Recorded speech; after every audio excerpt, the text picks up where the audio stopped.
Doğu Türkistan'da Çin'in tutuklamaları devam ederken diğer yandan Çin'in sır gibi sakladığı tutuklular gün yüzüne çıkmaya devam ediyor.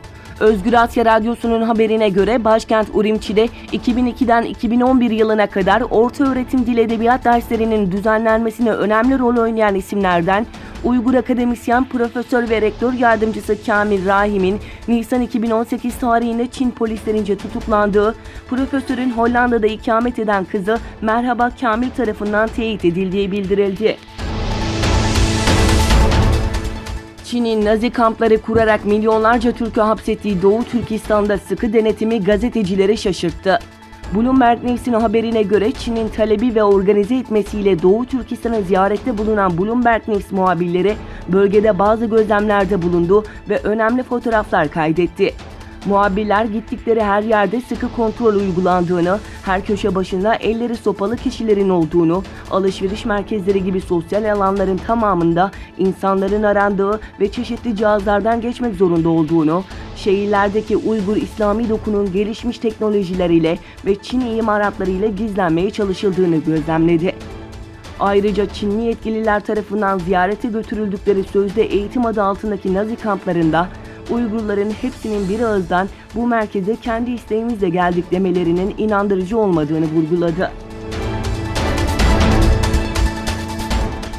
Venezuela muhalefetinin 1 Mayıs'ta ülke tarihinin en büyük gösterisini yapma planları hakkında konuşan Zaharova, Venezuelalı siyasetçileri provokasyona gelmeme çağrısı yaptı. Rusya Dışişleri Bakanlığı Sözcüsü Maria Zaharova, haftalık basın toplantısında muhalif lider Juan Guaido'nun 1 Mayıs'ta ülke tarihinin en büyük gösterisini yapacağız açıklamasını değerlendirdi. Zaharova, mevcut iktidarın görevden ayrılması için ABD'nin her türlü istikrarsızlık seçeneğine olumlu baktığının da altını çizdi. Çin, Tayvan Boğazı'na giren bir Fransız savaş gemisiyle ilgili Fransız hükümetine resmi bir ihtarname gönderdiğini açıkladı. Çin Savunma Bakanlığı'na göre Fransız savaş gemisi Tayvan Boğazı'na girdi ve Çin donanması bu gemiyi uyardı. Reuters'ın Fransız Savunma Bakanlığı'ndan bir kaynağı dayandırdığı açıklamasına göre ise Fransız donanmasının Tayvan Boğazı'ndan yılda ortalama bir kez herhangi bir olay veya reaksiyon olmadan geçiş yaptığı belirtildi.